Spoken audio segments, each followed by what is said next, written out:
On today's Locked On Giants podcast, some thoughts about the deep passing game after 4 practices, plus an injury update and more coming your way next on the Locked On Giants podcast.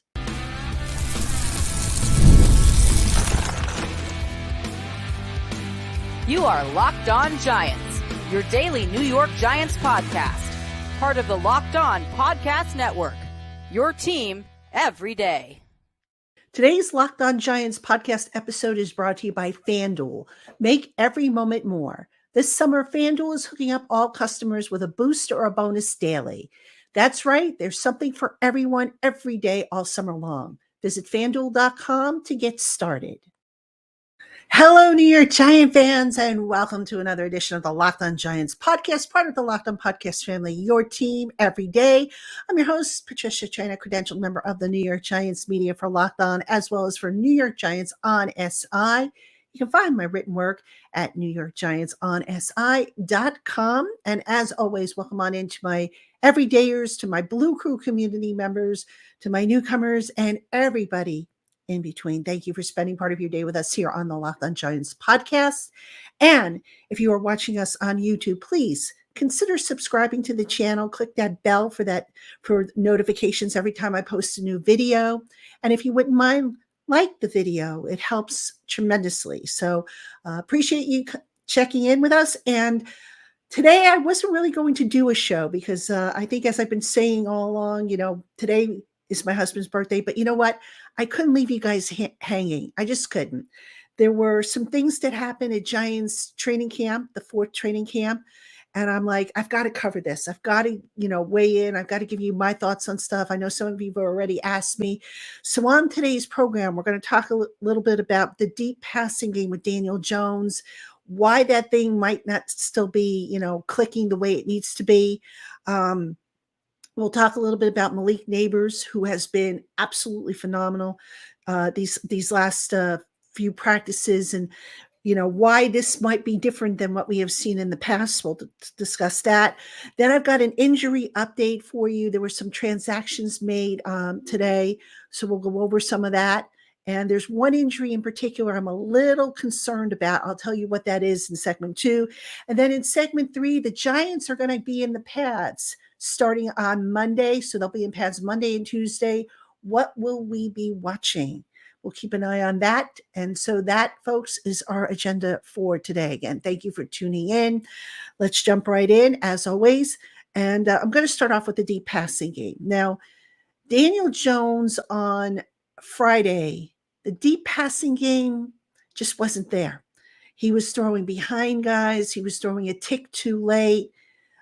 Just for whatever the reason, the passing game wasn't connecting. Now, I went back and I reviewed some clips that I shot from the sidelines on Friday.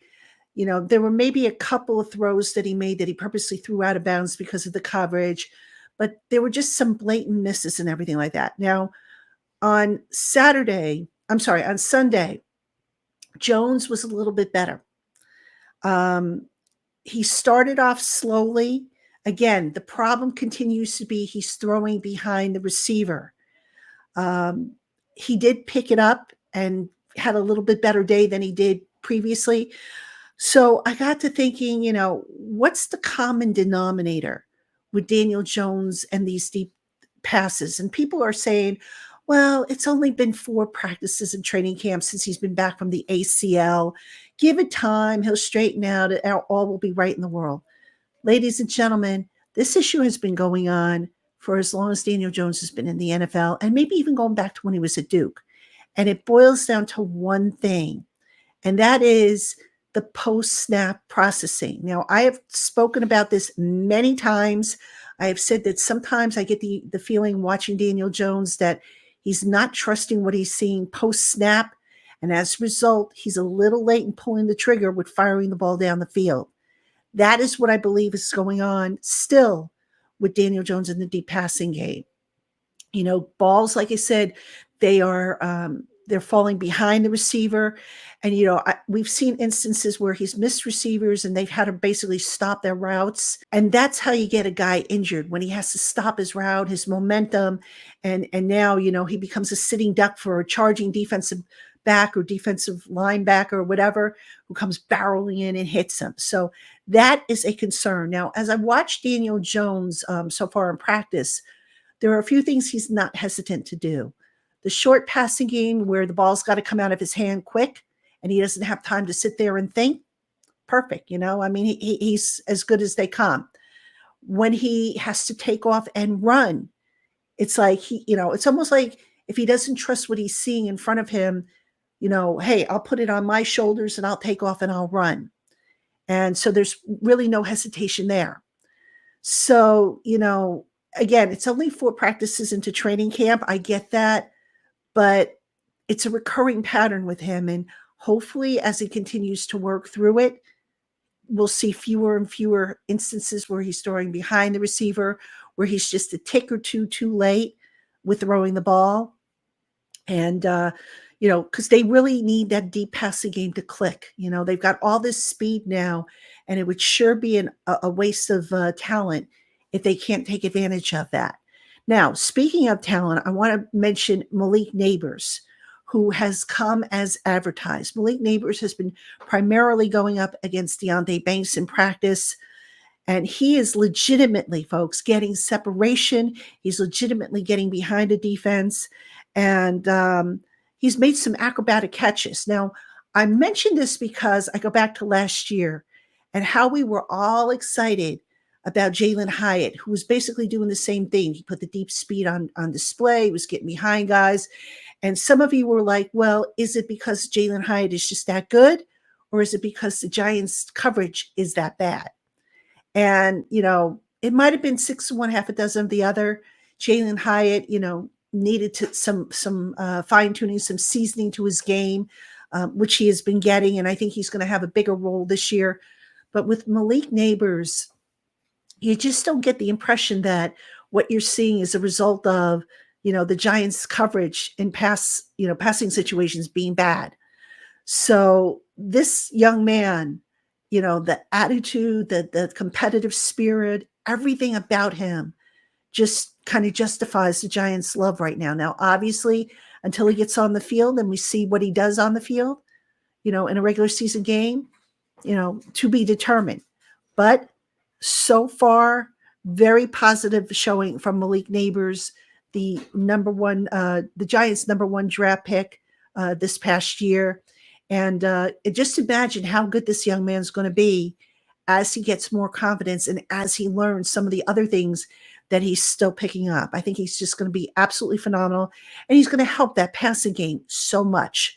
So that's my thought on Neighbors, on the deep passing game. We'll keep an eye on both, obviously, as we go on. The pads are going on Monday, so it won't really be much of a pass rush per se that Daniel Jones has to worry about. But, there'll still be something. So I'm curious to see how this next week unfolds, and I'm especially curious to see how it unfolds once they get into the joint practice sessions with the Detroit Lions. All right, coming up next, there were some transactions, some injury news.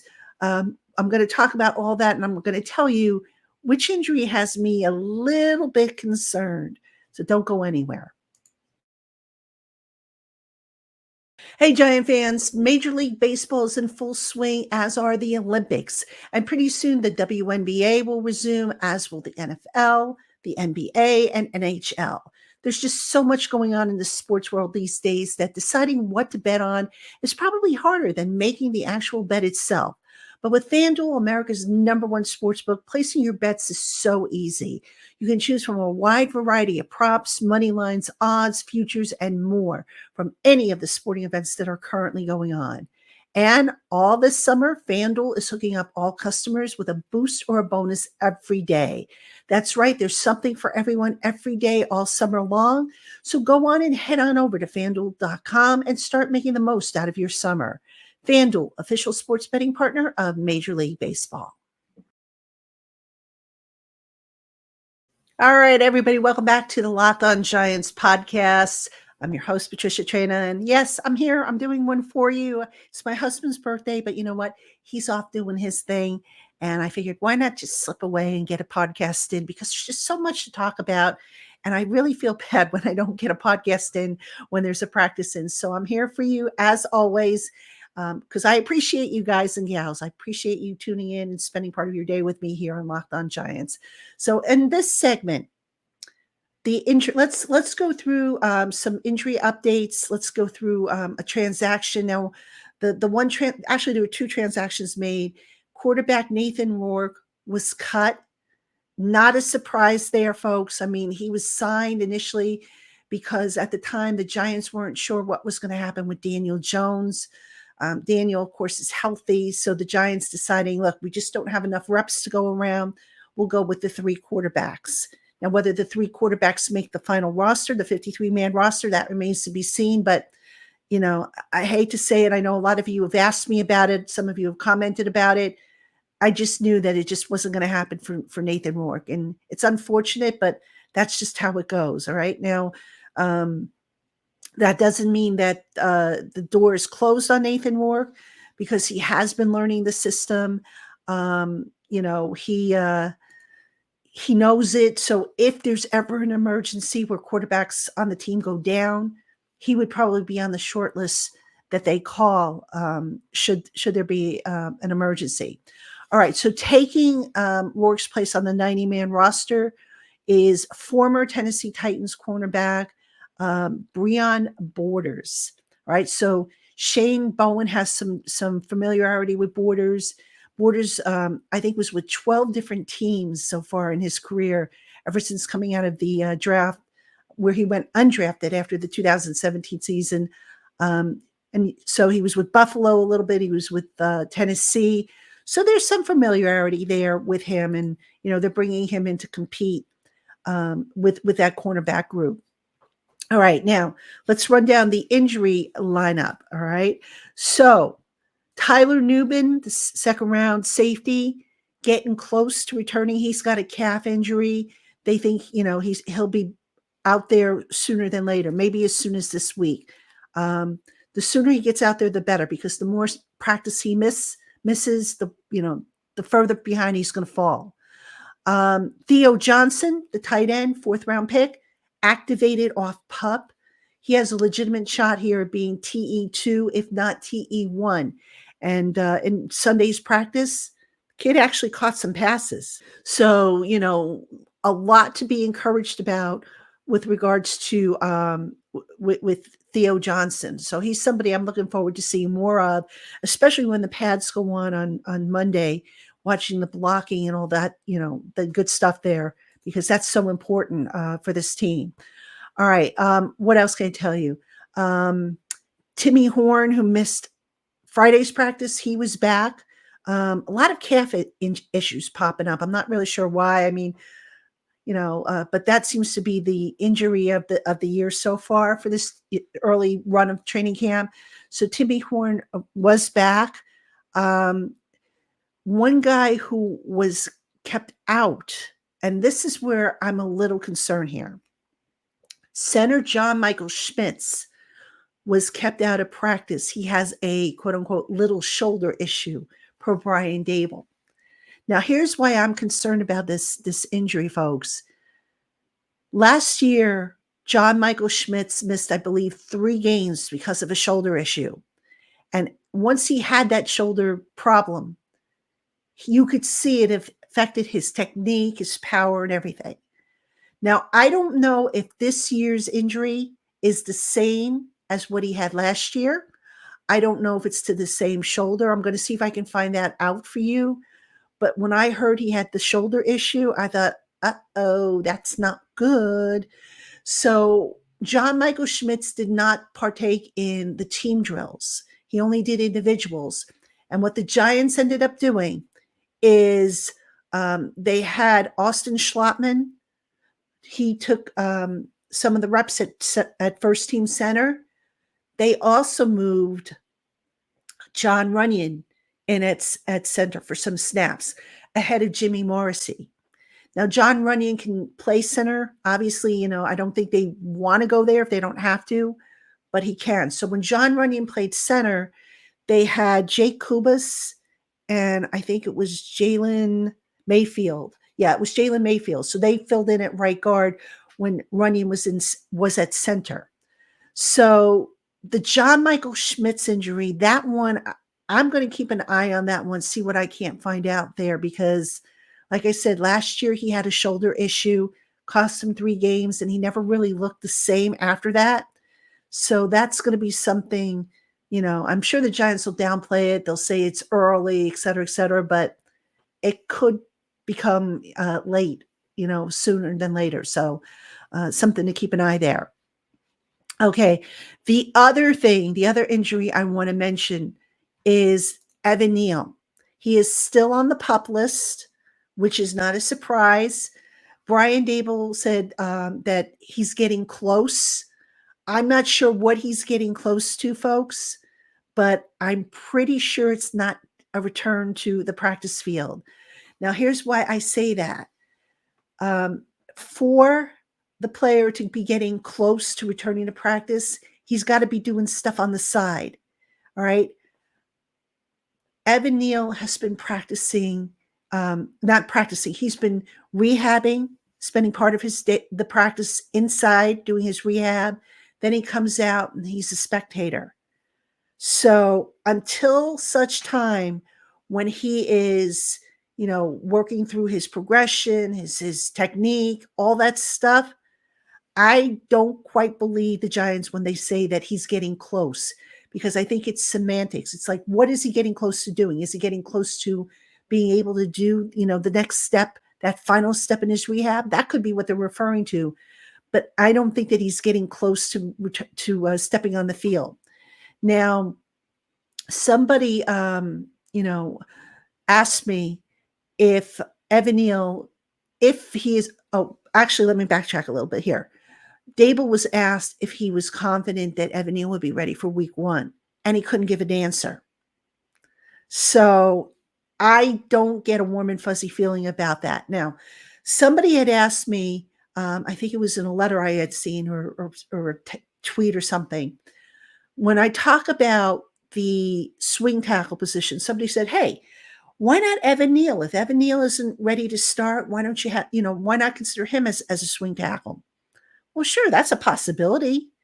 I hadn't really thought of that, because I'm thinking, okay, if he doesn't cut it at right tackle as a starter, do you really want him as a swing tackle? But look, he's under contract.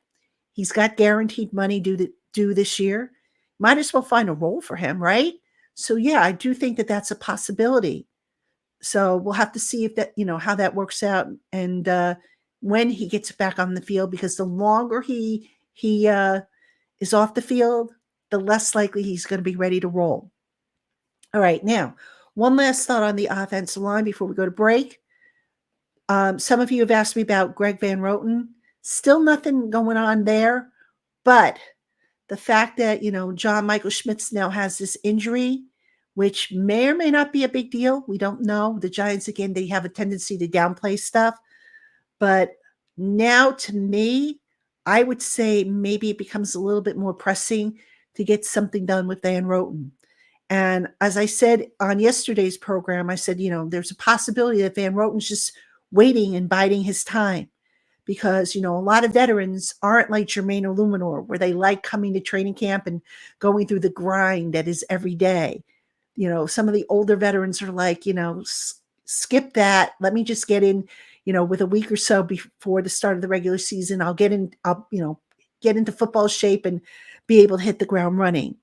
So I don't think the door is closed yet on Van Roten. Certainly the Giants have the money to do it.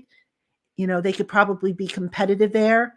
I don't know if there's a walkaway price or anything like that, but just to keep an eye on this situation, like I said, because if John Michael Schmitz ends up missing multiple days, now the sense of urgency increases, and now potentially Van Roten's price tag increases. So all stuff to keep an eye on as we go forward these next few days. All right, coming up next, pads are coming on tomorrow. So I'm going to talk a little bit about that. Do not go anywhere. Hey, Giant fans, if you've begun your search for football tickets, but you haven't had any luck, you need to check out Game Time. Game Time has a large inventory of tickets at competitive prices, and they make the buying experience so easy. There are no hidden fees. You're going to know exactly what you're paying for before you check out. You'll get clear images of your seat views, and you'll also get event cancellation protection and last minute money saving flash deals.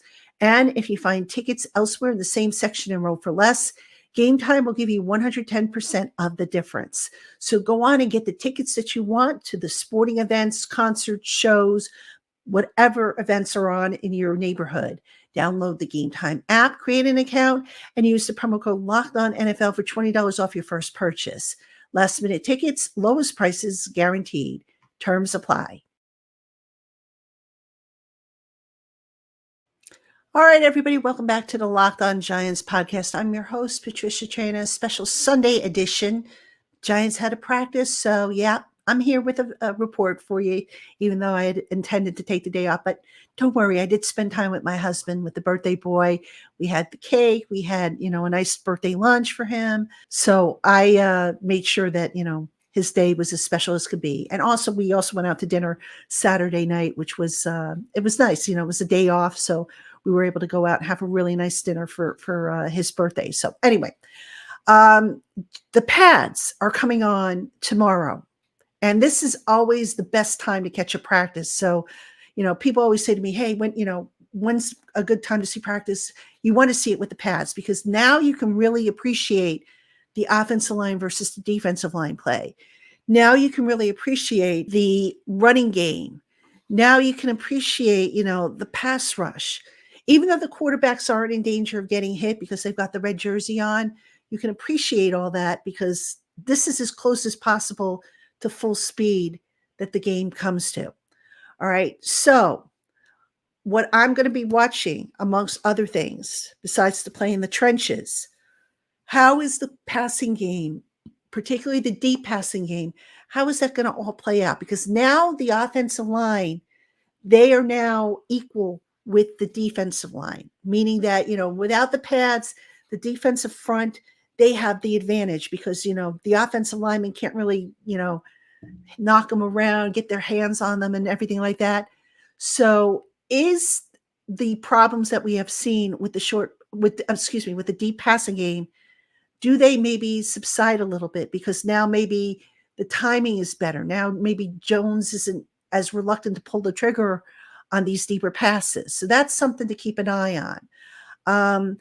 A lot of other stuff to keep an eye on includes, the play of the defensive backs. Now, I've mentioned that the cornerbacks and the safeties, they can't get their hands on guys, especially the cornerbacks. They can't jam guys. So are these receivers who have been having free releases and enjoying these free releases, are they going to have it tougher now as they try to, head down the field? So for me, what I'm really hoping to see, obviously I want to see some running plays because, let's not forget about that. But I want to see how the complexion of the deep passing game changes, if at all. So that's what I'm going to be focusing on these next couple of days with padded practices, which will be Monday and Tuesday. And as always, I will have, complete details for you here on the podcast, as well as a quick summary, which I've been doing after every practice. I've been posting quick summaries on the YouTube channel for you guys to check out. All right. So that being said, that's going to do it for this edition of Locked On Giants. As always, thank you for tuning in, spending part of your day with us. Don't forget, keep it here all week long. If there's a practice, there's a show. That's how it goes. So until tomorrow, have a good one, Giant fans, and I'll see you soon.